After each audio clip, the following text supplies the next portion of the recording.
புதுச்சேரி பல்கலைக்கழகத்தின் காரைக்கால் கிளையில் பயிலும் மாணவர்களுக்கு பேராசிரியர் ஒருவர் பாலியல் தொல்லை கொடுத்திருக்கிறார். பேராசிரியரின் பாலியல் தொல்லை குறித்து மாணவியின் ஆடியோ வெளியாகி பெரும் சர்ச்சையை ஏற்படுத்தியுள்ளது. மாணவிகளிடம் தவறாக நடந்த பேராசிரியர் மீது நடவடிக்கை எடுக்கப்படுமா? ஹெச்ஓடி சார் ரொம்ப செக்ஷுவல் ஹராஸ்மெண்ட் பண்ணுறாருக்கா. தப்பாக ஃபோட்டோஸ் கேட்குறாங்க, தப்பாக பேசுகிறாங்க. ஓப்பனாகவே நூடாக ஃபோட்டோ கேட்டுட்டு ஆஃபீஸ் ரூம் வான்னு சொல்கிறாங்க. உன்னை பர்சனலாக பார்க்கணும்னு பேசுகிறாங்கக்கா. புதுச்சேரி பல்கலைக்கழகத்தின் காரைக்கால் கிளையில் பயிலும் மாணவி ஒருவர் சமீபத்தில் அழுதபடியே பேசும் ஆடியோ ஒன்று கடந்த சில நாட்களுக்கு முன்பு வெளியாகி பகீர் கிளப்பியது.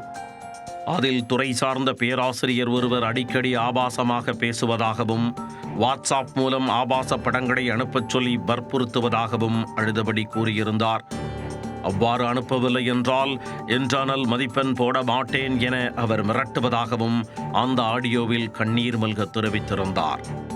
பெற்றோருக்கு தெரிந்தால் படிப்பை நிறுத்தி விடுவார்கள் என்ற அச்சத்தில் மாணவி நடுங்கும் குரலில் பேசியிருந்தார். நைட்டு 10 மணிக்கு கால் பண்ணுறது, 10 மணிக்கு மேலே டெக்ஸ்ட் பண்ணுறது. சில நேரத்தில் எனக்கு கால் பண்ணி ஸ்ட்ரைட்டாகவே எனக்கு ஃபோட்டோஸ் வேணும், உனக்கு நான் இன்டர்னல் மார்க் தரேன், எனக்கு ஃபோட்டோஸ் அனுப்புனா உனக்கு இன்டர்னல் மார்க்கில் கை வச்சிடுவேன், உன்னால் எக்ஸாம் எழுத முடியாது, உன்னால் படிக்க முடியாது அப்படின்ற மாதிரிலாம் தப்பாக பேச ஆரம்பிச்சிட்டாங்கக்கா. எனக்கு அன்னைக்கு ரொம்ப கஷ்டமாக இருந்துச்சு. நான் பயந்து உடனே ஓடிட்டேன்க்கா. இது வீட்லேயும் சொல்ல முடியாதுக்கா. ஒன்ஸ் வீட்டில் சொன்னாக்கா எடுத்தோன்னே சொல்கிறது படிக்க வேணாம், அவ்வளோதான்க்கா சொல்லுவாங்க. நீ படிக்கிறதுனால தான் இந்த பிரச்சனை, வீட்டில் இரு. குறிப்பாக கேரள மாணவிகளை குறிவைத்து அவர் தொடர்ந்து தொல்லை கொடுத்து வருவதாகவும் பல மாணவிகள் இவரால் பாதிக்கப்பட்டுள்ளனர் என்றும் அவர் குறிப்பிட்டிருந்தார். இன்க்ளூடிங் கேரளா பொண்ணுங்களுக்கெல்லாம் நிறைய டெக்ஸ்ட்.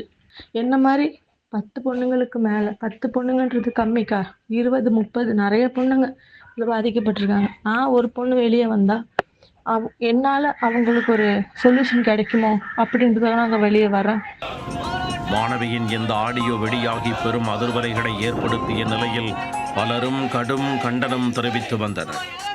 இந்நிலையில் சம்பந்தப்பட்ட பேராசிரியருக்கு கண்டனம் தெரிவித்து அரசு அறிஞர் அண்ணா கல்லூரி மாணவ மாணவிகள் மற்றும் காரைக்கால் போராட்டக் குழுவினர் இணைந்து பல்கலைக்கழகத்தில் முற்றுகை போராட்டம் நடத்தினர். முன்னதாக நேரு நகரில் இருந்து பல்கலைக்கழகத்திற்கு கோஷங்களை எழுப்பியவாறு நடந்து வந்தனர்.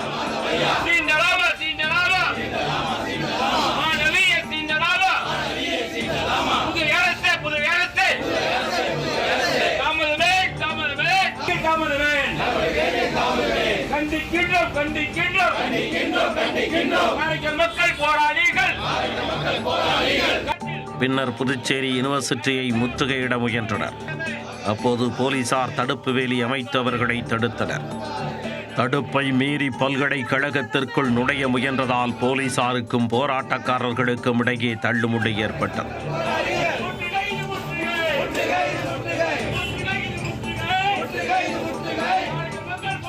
நடவடிக்கை எடுக்காத மாநில அரசை கண்டித்து கோஷங்களை எழுப்பிய அவர்கள் ஓய்வு பெற்ற நீதிபதி மற்றும் IAS தலைமையில் விசாரணை குழு அமைக்க வேண்டும் என்று வலியுறுத்தினர்.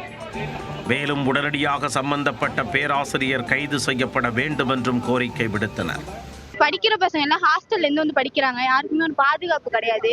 தப்பு பண்றது எது யாரும் கேட்க மாட்டாங்கனால எதுவுமே இதாக மாட்டேது. தப்பு செய்யறவங்களுக்கு இங்க தண்டனை வேணும்ல. இன்னொரு வாட்டி இந்த மாதிரி தப்பு நடக்க கூடாது. அப்ப தண்டனை கொடுத்தாதானே நடக்காது. இது தண்டனை கொடுக்கலாம் எப்படி நடக்கும்? அடுத்தடுத்து நடந்துகிட்டு தான் இருக்கும், அடுத்தடுத்து விட்டுட்டு தான் இருப்பாங்க.